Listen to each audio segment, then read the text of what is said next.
waxaan maanta booqnay waa Xamda Qaali oo dhaawac fara badan loo geystay taasi oo cidii soo weerartay wali aan lahaynin dablida hubaysnayd ay isla gurigeega ku soo weerartay samee walaalo horta halkan lugta way iga soo gaadheen oo 14 qodob baa lay tolay halkan boodiyada gacantana 6 qodob oo saraa lay tolay xagga hoosena waa la soo talay walow xagga hoose inanku uu maalnimadkii markuu qorayay uu sixi waayay intuu tolay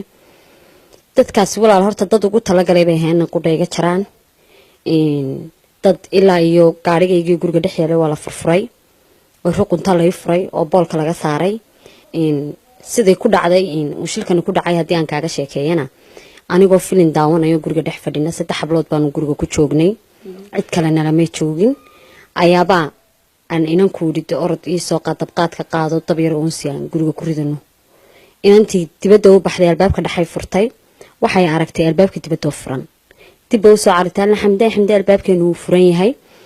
waan soo cararay inantu albaabka way xidhay markaa ka dhaxay intana ii qornayde inta nooti soo dhaafay albaabka dhexda furay waaba soo badaadagay kaabadaan u daadagnay inan kaloo iga dambeysay baan ku yiri naa walaal tooshka markaa diirka qayb madow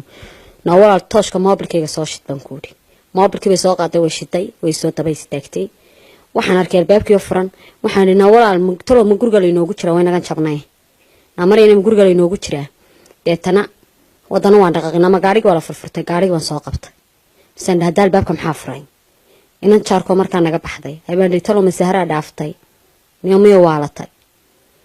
adigu waxbeen hadal kugu daalin sidaad aan dhaqaaqan sireel albaabka xid uu soo booday ninku isagoo tooridu ka soo horeyso 3 nin bay ahaayeen 3 baafkay duubnaayeen ninka laakiinse igu dhaftay midida oo ninku u soo horeeyay buu ahaa nin dheer oo dhuuban oo madow buu ahaa afkana uu xidhnaa markii arbaan siri dadana waxaan ahay dadka markay naxaan istaaga orkaan dib isu soo dhuftay ayaan kaabadi ku dhacay dhicitaankii aan ku dhacay ayuu taabuudiday igu dhuftay inaan way soo carto gudaha soo gashay inantii labaad bay igu hadhay gacantay soo jiiday nay si daaban ku dhimid bay igu taalle tii labaad biisru doonta kaga dhafo saasu maan doon gacanta asaawajo lawaka halkaas igu badbaadiyay ilaahay inantii way soo jiiday way awoodi weeday inay soo qaato markii dambe adigu waan dhig baxay meeshan degan wadiga arko halkan deekoona magaalada